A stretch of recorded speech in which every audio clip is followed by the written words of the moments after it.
Hello, I'd like to issue a topic warning about sexual assault and violence on college campuses in the United States. During the process of applying to colleges, did you or your parents look into campus safety? Many look for the blue light system or police presence on campus, but many overlook sexual assault and violence rates on campus.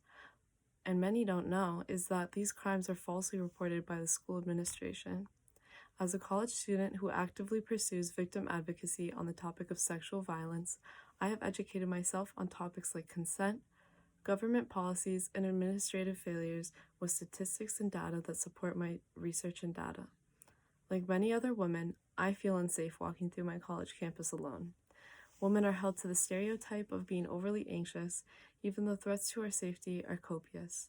The 2015 documentary, produced by Anchor Bay Entertainment, called The Hunting Ground, uncovered that more than 16% of college women are sexually assaulted in college, with 88% of assaults unreported. The likelihood increases on college campuses where many men and women aren't rightfully educated on consent, and there are limited resources for victims, as well as a lack of repercussions. The prevalence of sexual assault on college campuses in the United States is often overlooked by school administrators, police departments, and the general population of uninformed citizens, which further presses the issue of victim blaming and silencing. In this presentation, I will provide resources for those who want to be advocates for victims and help educate those unfamiliar with the prevalence of this issue on college campuses in the United States. The previously mentioned film The Hunting Ground, produced by Anchor Bay Entertainment, uncovers the misconceptions that a stranger is more likely to stalk or assault people, when in actuality, it's a friend or acquaintance or classmate that are more likely to be the perpetrators. This misconception is one reason why victims are blamed, along with what they would have done differently, why they didn't fight back, what they were drinking, and even by being told to dress differently.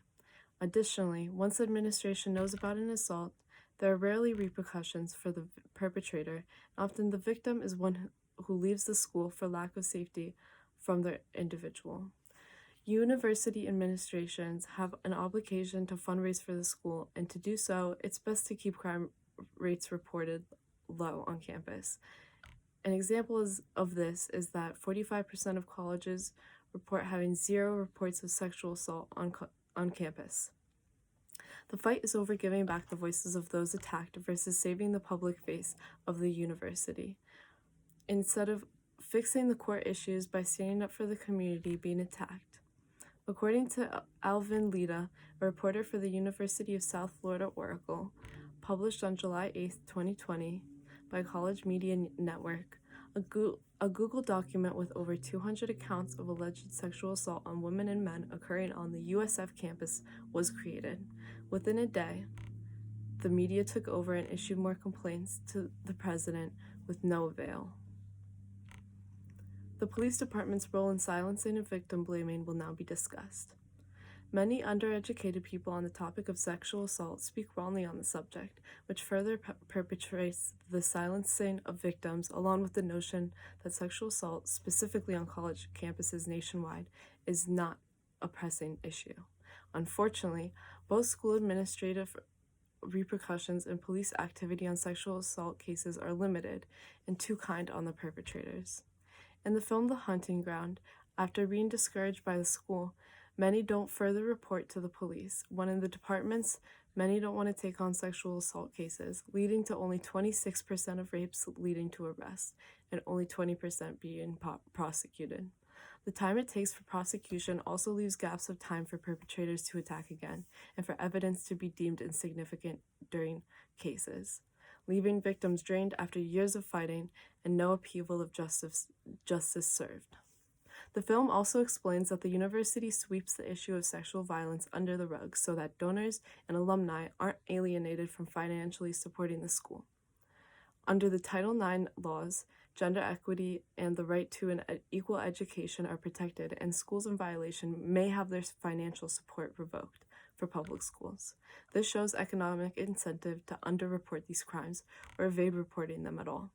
For many schools, the only repercussions of sexual assault may be a few days of suspension, a warning, a written paper, but overall, no concrete expulsions or reteaching of minds, so that a previous offender may become a repeat offender.